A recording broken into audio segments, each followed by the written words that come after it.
अरे प्रभु तेने कहाँ नजरी डाली, मेरे भयो नये कौलाल। प्रभु तेने कहाँ नजरी डाली, मेरे भयो नये कौलाल। वो रानी रो रही है, सोच रही है, अरे हे विधना तेरी नजर निराली, है विधना तेरी नजर निराली। भयो न कोई लाला लाली, भयो न कोई लाला लाली। बिंदुमती की गोद रही खाली, तूने कहाँ नजरी डाली, मेरे भयो नये कौलाल। प्रभु तेने कहाँ नजरी डाली, मेरे भयो नये कौलाल। हे विधाता, तूने मुझे इतना दुख क्यों दिया। मेरी मैया मुझे जन्मते ही मार देती। और सोच रही है, अरे हे विधना तेरी नजर निराली, है विधना तेरी नजर निराली। तनो दुख क्यों मोको दीनो, रोई रही अजू घर में रानी। न बने न दिल में धीर, ये अजू रोई रही है रानी। प्रभु तेने कहाँ नजरी डाली, मेरे भयो नये कौलाल। सोच रही है, अरे बिना बेटा के दुख मुई दूनो, बिना बेटा के दुख मुई दूनो। हे ईश्वर आगे क्या होनो, दिल सोच रही रानी। मेरे भयो नये कौलाल। प्रभु तेने कहाँ नजरी डाली, मेरे भयो नये कौलाल। रानी बैठी बैठी रो रही है। जब तक बांदी आ जाती है, बांदी ने समझाया, बहन क्यों रो रही है। रानी कहने लगी, बहन बांदी, बंगला लो, चली जा, मेरे महाराज को बुला करके ला। आज बांदी चली है। चक्रवर्ती सम्राट महाराज मानधाता की कचहरी में पहुंची। कहने लगी, महाराज की जय जय हो। आपकी रानी ने इसी समय आपको महलों में बुलाया है, आपको याद कर रही है।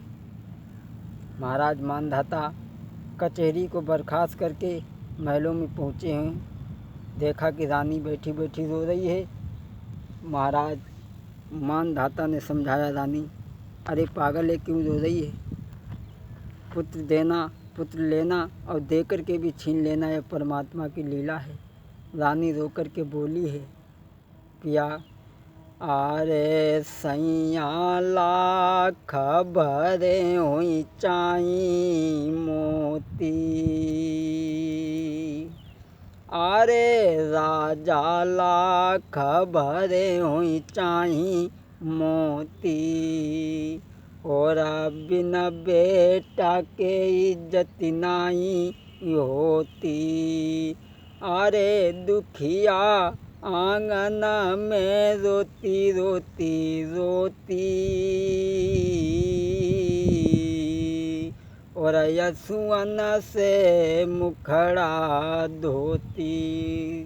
पिया एक भी संतान मेरे घर में नहीं है, आगे चल के इस राजगद्दी का राजा कौन बनेगा। महाराज कहने लगे, रानी इतना दुख मत करो, क्योंकि हर दुख के पीछे सुख लगा है, हर सुबह के पीछे शाम लगी है। इतना दुख करना ठीक बात नहीं है। रानी एक बात हम तुम्हें बताएं, तुम बेटा के लिए परेशान हो, ये तो कर्मों की खेती है, ये तो कर्मों की खेती है। जो बोएगा सो पाएगा, कर्मों से हाथ बटाने में, कर्मों से हाथ बटाने में कभी बेटा काम न आएगा। यानी क्यों रो रही है? इधर महाराज मानधाता पार्वती को समझाते हैं और उधर कैलाश पर्वत पर भोले बाबा और पार्वती बैठे।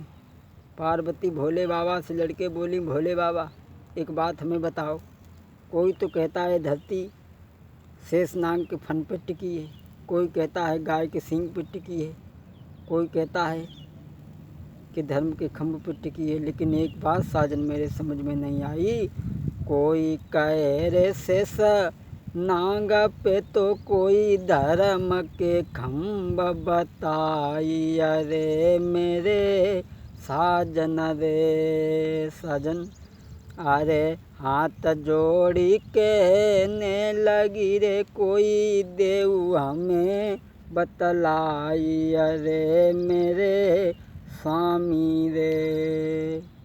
पार्वती बोली, पिया मुझे ये बताओ कि धरती किस पे टिकी है? भोले बाबा पार्वती की बात सुन के कहने लगे, पार्वती अगर तुम धर्म के खम्भ देखोगी ना तो तुम्हें बहुत दुख झेलने पड़ेंगे। पार्वती बोली, पिया चाहे कितने कष्ट झेलने को पड़े, लेकिन मैं धर्म के खम्भ देख ही के मानूंगी। भोले बाबा बोले, मानो पार्वती। बोली, नहीं पिया दिखाओ। उसी समय भोले बाबा ने क्या किया, एकदम 80 बरस के बुढ़ा बन गए, शरीर से कोढ़ चुटाने लगा। आहा भक्तों, पार्वती को एक 16 वर्ष की कन्या बनाओ। अरे तन से कोढ़ चुचाई, रूप बे रूपिया रे धरी लियो।